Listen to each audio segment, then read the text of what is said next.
What's good, YouTube?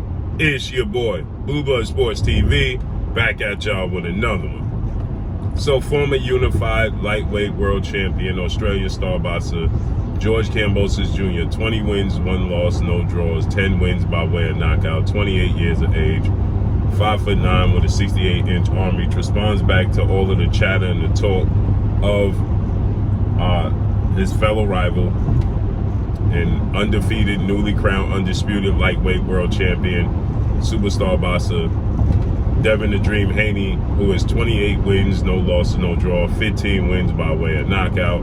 He's 23 years of age, 5'9.5" with a 72-inch arm reach.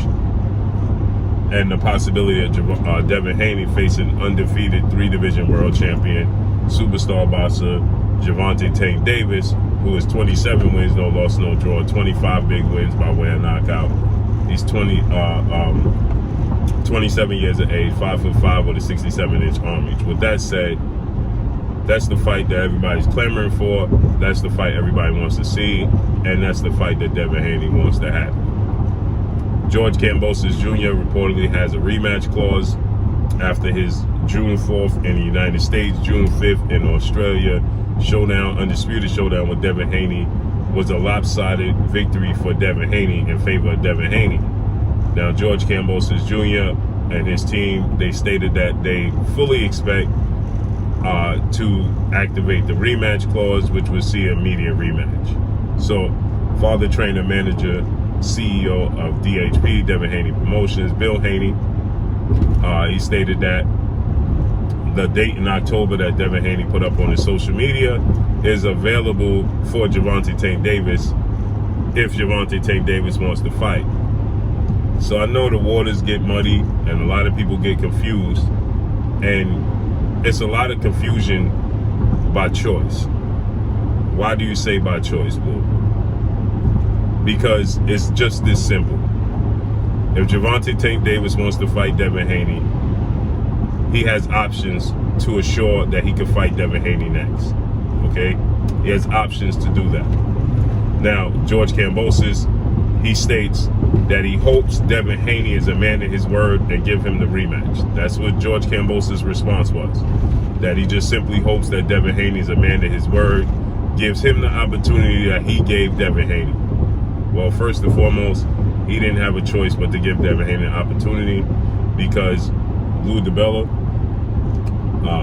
world-renowned promoter, Lou DiBella is George Kambosos' promoter, and he doesn't have a network, an exclusive network deal with any of the big networks. So to secure a deal with ESPN, legendary promoter Bob Arum, CEO of Top Rank and Top Rank, they had to agree to fight Devin Haney, or the other fight. The initial option was to face off against 2-time Olympic gold medalist, 3-division world champion, former unified lightweight world champion, Ukrainian superstar boxer Vasil Lomachenko, who's 16 wins, 2 losses, no draws, 11 wins by way of knockout. He's 34 years of age, 5'6" with a 66-inch arm reach. So that was the initial plan, but that fell through. And Bob Arum, ESPN, and Top Rank, they informed George Kambosos that if you didn't fight a big name, you didn't fight Devin Haney because Lomachenko was unavailable because he's 10 toes down in the Ukraine defending his country in an unfortunate situation that's taken place. So you had to fight Devin Haney. So he had no choice, right? Like you said, he could have fought anybody, but it just wouldn't have been on ESPN, and it just wouldn't have been for the money that he fought. So with that said, his response is that he hopes Devin Haney is a man of his word and gives him the opportunity that he gave him. Again, he didn't give Devin Haney an opportunity. He didn't have a choice. Okay, his options was limited, and he simply just didn't have a choice. So with that said, now you look at it from this standpoint. Gervonta Davis is the WBA, World Boxing Association's mandatory challenger for Devin Haney's WBA title. Devin Haney's the undisputed champion. He has all 4 belts. President Gilberto Mendoza, he stated that they wanted to eliminate some of these belts. There's too many belts. And he wanted to order this fight to begin with. So if Gervonta Tank Davis wanted to go that route to make the fight, and the reason I'm saying this is because Gervonta Tank Davis in the week leading up into his fight with fellow stablemate in lightweight title contender Rolando Rolly Romero, Gervonta Tank Davis, he stated that the fight he wanted next was Devin Haney. He said, I want Devin Haney. He's doing a lot of talking. That's who I want to fight. I want to fight him next. That's what Gervonta Tank Davis said. He said after he fight George Kambosos, which was a week after his fight, he fought Rolly Romero May 28th at the Barclays Center in Brooklyn, New York. Devin Haney, he fought he's fought June 4th, the very following Saturday. So he stated that after that, he wanted to fight the winner, is what Gervonta Tank Davis stated. Now he has a clear path to fight him. Everybody's talking about a rematch clause with Devin Haney and George Kambosos. Well, George Kambosos is telling you he's not even certain that Devin Haney's going to follow through with this rematch, and he's saying that he hopes Devin Haney's a man to his word and gives him the opportunity to regain his titles, right? If Devin Haney vacates the belts, George Kambosos Jr. misses out on a massive opportunity because he has the opportunity to fight for all the belts in one shot. If Devin Haney vacates the belts go all over the place. Like I always say, Sonic the Hedgehog. It go ping, ling, ling, ling, ling. The belts go everywhere. You know, when you play the video game Sonic the Hedgehog and you jump up in the air and you do the flip, come down on the spikes and the coins that you all collected, all those coins you collected all that time, they go ping, ling, and they fly everywhere. That's what'll happen if Devin Haney vacates the title. Devin Haney vacates the title, that's what's going to happen. The belts is going to go all over the place, right? And so with that said, right, George Kambosos Jr. doesn't want to allow that to happen, right? He would much rather get 3 paydays. He could get 3 paydays, or he could just simply step aside, right? You know, Devin Haney can vacate the belts. Here's another scenario, right? Devin Haney can vacate the belts and fight Tank Davis at 135, people. Y'all not paying attention. There's too many people just trying to be right.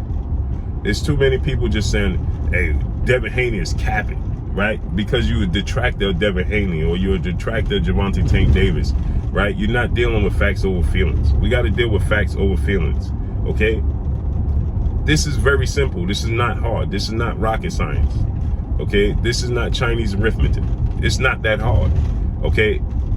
Gervonta Tank Davis says he doesn't have interest in the belts and he doesn't have interest in paying the sanction fees. So whether Devin Haney has the belts or not. So there's multiple routes and routes for Gervonta Tank Davis to fight Devin Haney next. Okay? For one, he could activate the WBA mandatory, but that means he'll have to pay the sanction fees that he stated he had no interest in. Remember, keep this in mind. When Gervonta Tank Davis was talking about fighting George Kambosos, when Kambosos was calling him out, what did Gervonta Tank Davis say? He'll fight George Kambosos Jr., but not for the titles. He don't want the belts. He don't want to pay those sanction fees, as he should not want to. History is made, for Devin Haney, right? But he had to pay $360,000 in sanction fees. 12% of his purse, 12% of $3 million. $360,000 he had to pay in sanction fees. For what? Now, right now, if I'm Devin Haney, Bill Haney, I will vacate the belts. History is, you already accomplished history. Now I know he may want to defend the belts. It's his leverage. Cool. But what I'm saying is, he don't need the belts no more. He already became the first 4-belt major sanction holder in the history of sport of boxing in the lightweight division. Okay? He's already accomplished that. So, you don't need the belts. And Tank Davis said he don't want the belts. So guess what? Devin Haney can vacate the belts. George Kambosos has a contract, a rematch clause for the belts, not for Devin Haney. So he can vacate the belts and fight Tank at 135, people. Y'all be focused on the wrong things. Pay attention. Listen to this. Tank Davis said he don't want to fight for the belts. He'll fight George Kambosos, but not for the belts. He don't want to fight to activate the mandatory clause for the WBA because he don't want to pay the sanction fees. So Devin Haney can vacate the belts. George Kambosos could scramble and pick up the belts. And then guess what? Devin Haney can fight George Kambosos. In talking to Bob Arum this past week, They would much rather have a big fight. Why? Because George Kambosos Jr. was shut out. It wasn't even close. It wasn't competitive. He lost every single round. Okay? He lost every single round. Why does Top Rank and Bob Arum want to put on another event of that magnitude when it could possibly be even worse in the second fight? And if you're Devin Haney, why would you deviate from the game plan that you had in the first fight and make it just as easy, if not easier, and do the same thing?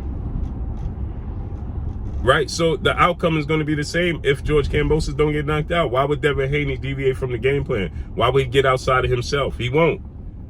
So George Kambosos Jr. could sell out and possibly get knocked out, or he could have the same game plan. The physical attributes are not going to change, and he's going to get outboxed and outclassed again. ESPN doesn't want to waste time and money on that. They would much rather have a big fight. So they secured the date in October. Now, if Gervonta Davis says, listen, I'm fighting Devin Haney. I want Devin Haney next. Well, guess what? They could get the ball rolling on him fighting Devin Haney next. Right? And in doing so, right, Devin Haney can start the process of what he has to do to make the fight happen with Gervonta Davis. Everybody's focusing on, oh, Devin Haney is capping because he knows he got a rematch clause. He don't have to honor that rematch clause. Are y'all not paying attention? There's multiple ways because Gervonta Davis not even interested in the belts. So Devin Haney can vacate the belts and fight him. But why would he vacate? So here's where people get it misconstrued right now. People are saying Devin Haney ain't vacate. Why would he vacate the belts right now if he don't have a commitment from Gervonta Davis? If there's no contact? If Gervonta Davis is not showing interest in pushing for a fight with Devin Haney right now, why would Devin Haney vacate the belts right now and put his career on hold and not know what Tank wants to do? If Gervonta Davis is saying, listen, you know something, he's contact, they have contact, they looking to make it happen, and he's letting it be known, this is what I want to do next, then Devin Haney could get the ball rolling to start the process so we could get this fight happen next. But if you're not going to, if you are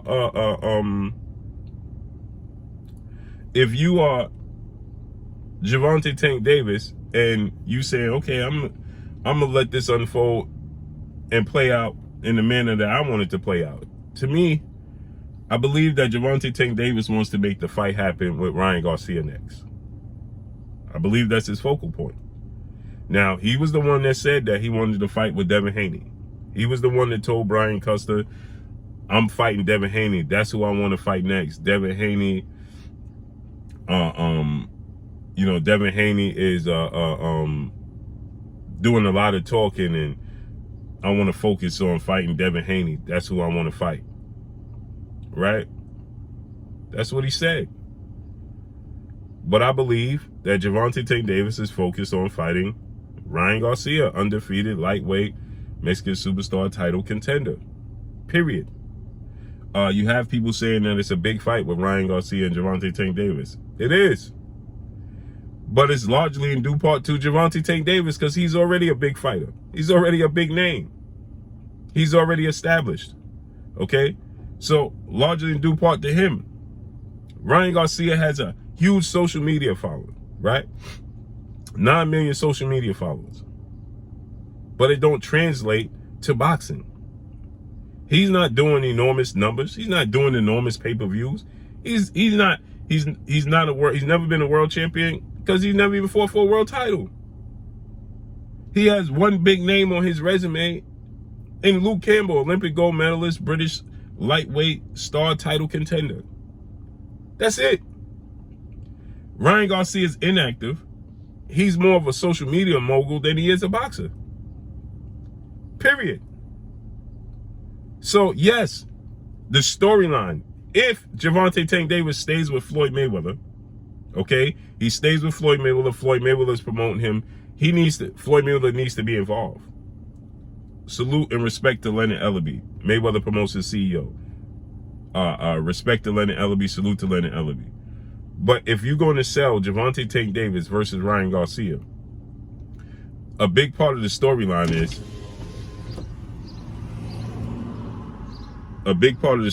is going to be he ain't pay attention. A big part of the storyline is going to be the rival between Floyd Mayweather and Oscar De La Hoya. That's going to be a major part of the storyline. Oscar De La Hoya and Floyd Mayweather's rivalry. Major part of the storyline, right? Now, the thing about it is this. If Floyd Mayweather is not hands-on, Oscar De La Hoya is going to be hands-on. Golden Boy Promotions, Oscar De La Hoya, Floyd Mayweather, they broke records in 2007. They was, at one point in time, the highest pay-per-view fight in the history of sport of boxing at one point in time in 2007, and, you know, grossed the most money, most watched fight. They have a history, they have a rivalry. Gervonta Davis is cutting the mold of Floyd Mayweather. Oscar De La Hoya, Ryan Garcia is cutting the mold of Oscar De La Hoya. You know, the pretty boy type of, you know, persona. So that storyline is huge. So Floyd Mayweather will have to be involved as well. Fight will be huge. You understand? But Gervonta Davis is already a major draw. Again, if you have a 18,000 seat arena, he already fills out 18,000 seats. Ryan Garcia and Gervonta Davis, where's it going to go? It's not going to go in Raider Stadium in Las Vegas.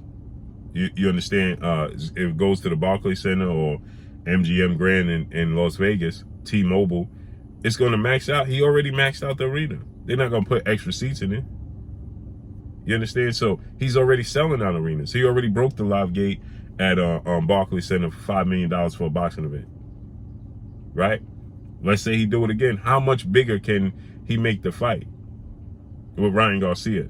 Right now, Gervonta Davis and Devin Haney is just as big of a fight.